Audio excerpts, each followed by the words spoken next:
Kembali bersama kami di Apa Kabar Indonesia Pagi, kita ke Pak Fikar terlebih dahulu. Pak Fikar, setelah tadi kita sudah mendengar penjelasan apa yang terjadi di Solo, begitu, Anda melihat seperti apa? Apakah memang bisa, tadi sudah dijelaskan juga bahwa bisa ya terjadi perdamaian gitu, tanpa harus ada permintaan maaf kalau RJ itu ya Pak? Iya, restoratif justice itu kan bagaimana persoalan ini diselesaikan tanpa menyakiti syaratnya apa sih Pak? Syaratnya apa Pak Fikar? Salah satunya itu ada kesepahaman antar para pihak yang ada di dalam perkara, baik pelaku maupun korban gitu istilahnya. Dan ada umpamanya disaksikan oleh pihak ketiga gitu. Ya kan soal maaf, soal isu itu kan teknis sebenarnya. Tapi yang penting itu ada kesepakatan bahwa perkara ini udah dianggap selesai gitu. Yang penting itu sebenarnya. Baik. Nah, di sambungan Zoom juga sudah bergabung pengacara Roy Suryo, Pak Abdul Ghafur Sangaji. Selamat pagi, Pak Sangaji. Selamat pagi Mbak Mala, selamat pagi Bang Reza. Iya, Pak Sangaji, ini SP3 sudah keluar untuk Pak Damai. Iya. Ini SP3 udah keluar nih buat Bang Egy dan juga Bang Damai Harilubis. Lalu tanggapan Anda seperti apa? Apakah tidak ingin menempuh jalur yang sama? Yang pertama terkait dengan SP3 itu tentu adalah haknya pelapor ya untuk kemudian berdamai dengan terlapor. Dalam hal ini adalah Pak Jokowi berdamai dengan Bang ES dan kemudian DHL. Itu secara hukum kami hargai gitu. Tetapi bagi kami ini perlu dikritisi secara serius ya SP3 ini. SP3 berdasarkan KUHP yang baru itu kan diatur dalam pasal 24. SP3 itu dasarnya bisa karena alat buktinya kurang, bisa karena mekanisme restoratif justice, bisa juga karena pencabutan aduan, bisa juga karena daluarsa penuntutan. Nah, saya pikir dalam konteks ini berarti penyidik menariknya kepada mekanisme restoratif justice. Nah, restoratif justice ini perlu kita kritisi dalam dua aspek hukum ya, yaitu aspek hukum formil dan aspek hukum material. Di dalam KUHP yang baru ini, restoratif justice itu sudah diatur dengan sangat-sangat ketat dan sangat limitatif. Dahulu sebelum terbit KUHP yang baru, restoratif justice itu kan diatur dalam setiap tahapan penegakan hukum dengan aturan yang berbeda-beda. Di tingkat penyidikan diatur dengan Perpol, di tingkat penuntutan diatur dengan Perja atau Peraturan Jaksa Agung, kemudian juga ada aturan dari Mahkamah Agung. Nah, sekarang dengan KUHP yang baru, semua aturan itu kemudian dikodifikasi dalam satu KUHP yang baru yang kita sebut Undang-Undang Nomor 1 Tahun 2025. Pertanyaan kita secara formil dan material adalah, apakah mekanisme restoratif justice ini sudah dilakukan sesuai dengan prosedur KUHP atau belum? Saya melihat bahwa ini adalah satu SP3 yang dilakukan ini perlu kita catat ya, ini perlu kita underline, ini perlu kita catat bahwa inilah SP3 pertama. SP3 pertama dalam tempo sejak tanggal 2 Januari 2025 Undang-Undang Nomor 1 Tahun 2025 diberlakukan bersama dengan Undang-Undang Nomor 1 Tahun 2023 tentang KUHP dan KUHP yang baru itu diberlakukan tanggal 2, dan pada tanggal 15 ya, hanya selang 14 hari itu kemudian langsung keluar restoratif justice. Saya kira ini satu catatan sejarah penegakan hukum yang luar biasa. Restoratif justice dilakukan dengan begitu sangat cepat pada saat KUHP yang baru diberlakukan. Ya, itu catatan kami yang pertama. Catatan kami yang kedua dari aspek formil. Apakah restoratif justice ini sudah sesuai belum dengan ketentuan yang diatur dalam KUHP? Di dalam KUHP itu ada beberapa pasal yang mengatur tentang restoratif justice. Pasal 79, pasal 80, pasal 81, pasal 82, dan pasal 83 khusus untuk restoratif justice di tingkat penyidikan. Kita merujuk dulu pada pasal 79 KUHP ya, karena disitulah diatur tentang ketentuan umum syarat restoratif justice, yaitu harus ada permintaan maaf. Ya, kita mendengar pernyataan langsung dari Bang DHL dan Bang Egy Sujana yang diwakili oleh kuasa hukumnya, itu tidak sama sekali pernah ada permintaan maaf. Jadi artinya si terlapor itu tidak pernah mengakui perbuatannya dan kemudian meminta maaf kepada terlapor. Itu catatan kita dulu yang pertama. Catatan kita yang kedua adalah Bang Sangaji, perlu ada intinya adalah apakah Anda tidak ada niat untuk menempuh restoratif justice juga agar permasalahan ini bisa cepat selesai begitu, tidak berlarut-larut, Pak? Kami sudah confirm, saya kebetulan komunikasi terakhir dengan Mas Roy, tidak ada pilihan untuk melakukan restoratif justice. Bahkan saya tambahkan lagi secara material diatur dalam pasal 82 KUHP, restoratif justice ini diberikan untuk ancaman pidana yang di bawah 5 tahun penjara. Laporannya Pak Jokowi itu pasal 310, 311. Tetapi ingat, terhadap laporan Pak Egy Sujana dan Bang Damai Hari Lubis, itu bukan hanya laporannya Pak Jokowi, tetapi ada juga Lecumanan dan kemudian ada Andi Kurniawan, sehingga Bang DS dan DHL, ES dan DHL itu juga ditetapkan dengan pasal yang ancaman pidananya di atas 5 tahun, yaitu 160 KUHP, 160 KUHP yang lama.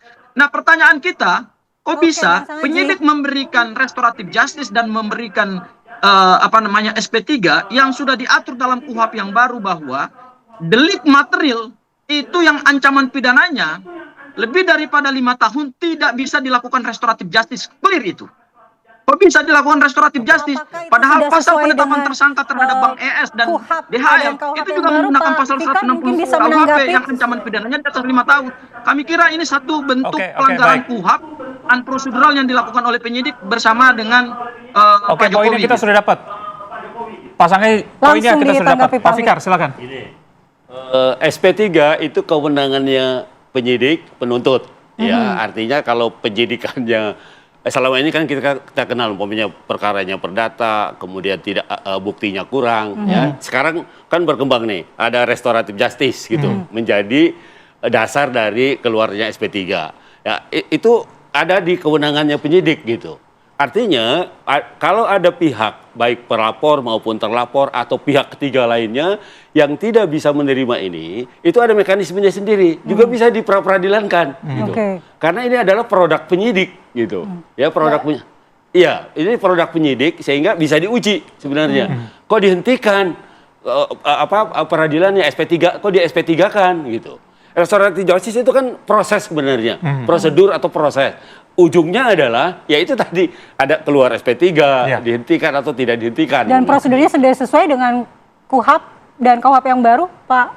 Loh, kalau saya sesuai.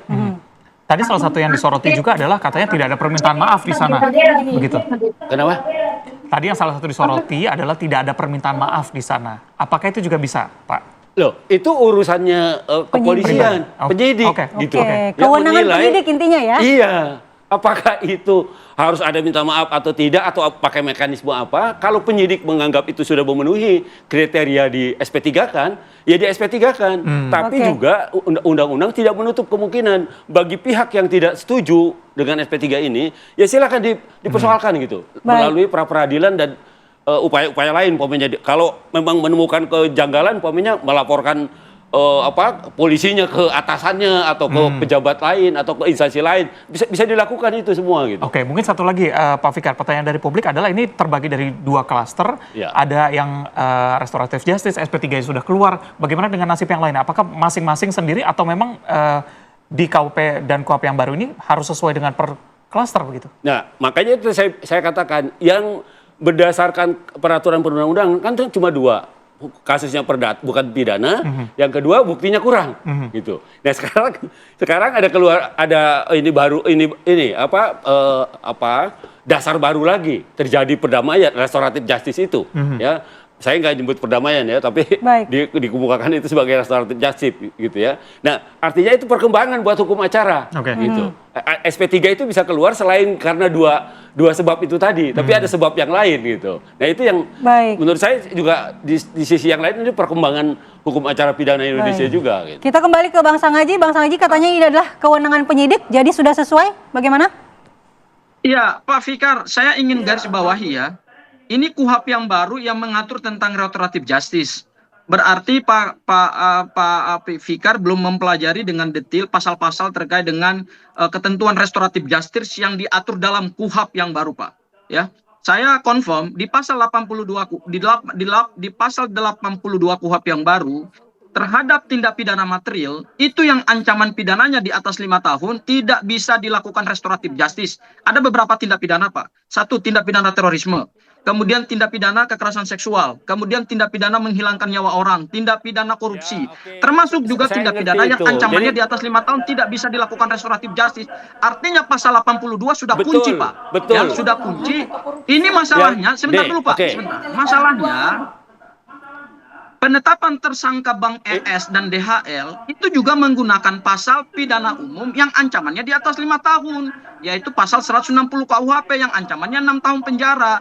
Artinya kita tidak bisa hanya lihat pada aspek formil, tetapi juga harus kita lihat pada aspek material. Oke. Itu ketentuan hukum yang tidak Oke. boleh dilanggar, itu ketentuan hukum yang baku. Oke, Bang Sangaji. Ya, Pak Fikar jadi mau kalau menanggapi, penyidik Bang kemudian Sangaji. melakukan pelanggaran Sedikit ya, terhadap Pak pasal Fikar. 82 KUHP, ini bukan persoalan pra-peradilan, Gini, Pak, tetapi ini soal profesionalisme penyidik di dalam menerapkan KUHP Betul. yang baru. Apalagi ini KUHP-nya baru, Pak. Jadi harus ada pembelajaran hukum juga itu pendapat yang dan dilakukan persepsi penyidik Anda kepada masyarakat, sebenarnya kepada gitu. para Jadi Anda pencari boleh. keadilan. Jangan karena Apalagi ini Anda kepentingannya masuk pihak yang adalah Pak berkepentingan. Jokowi, Artinya, kemudian Bang juga Sangaji, Anda boleh punya ditanggapi hak dulu kemudian oleh Pak Fikar? dilakukan Punya hak. tanpa melalui satu prosedur ketentuan hukum acara pidana yang benar gitu loh, Pak Fikar. Iya, udah gugat aja pra peradilan gitu loh. Kok susah-susah Enggak, amat enggak, mikirnya? kami tidak ada kepentingan Anda kan pengacara menggugat, Pak. gitu. Gini, Kalau tapi ada kan saya ketidaksesuaian, koreksi Pak Fikar, gugat saya apa koreksi Pak Fikar. persoalkan secara Kami hukum. tidak ada Itu kepentingan untuk pra peradilan. Nggak usah teriak-teriak Tetapi di luar gitu. kepentingan Buktikan. kami Bu Eli adalah juga mau penegakan menanggapi. hukum itu harus fair, harus sesuai dengan prosedur KUHP. buktikan gitu. Harus Apa yang Anda sesuai ngomong dengan itu hukum buktikan. acara. Bawa ke Pak. pra peradilan. Pak, sabar. Enggak, Karena dia Pak ngomong Fikar, terus. sebagai Sampai seorang disitulah ahli ilmunya. pidana, Dia harus tidak Baik. memahami Oke. sesuai dengan Undang-Undang Bapak, Ibu. 361. Baik. Yaitu Undang-Undang Peralihan. Oke, Bapak Ibu kita boleh cooling down terlebih dahulu. Ini sayangnya durasi kita habis. Sebenarnya kalau kita bicara mengenai ijazah ini tidak akan selesai sampai Ya, dengan 2029 katanya nanti. Tapi kita Ini cooling delik down dulu. aduan. Iya, Oke. nanti kita akan bahas lagi di kesempatan berikutnya. Terima kasih Bapak Ibu yang sudah hadir Terima bersama kasih kami. Pak Fikar, Bu Eli, terima kasih Bang Sangaji. Sayang sekali durasi Dan kita dia habis. tidak pengacara Iya. Pak Roy Suryo. Baik, Oke, nanti kita akan baik. bahas Ini di ada kesempatan suratnya. berikutnya ya Bu Baik, Eli ya. terima kasih.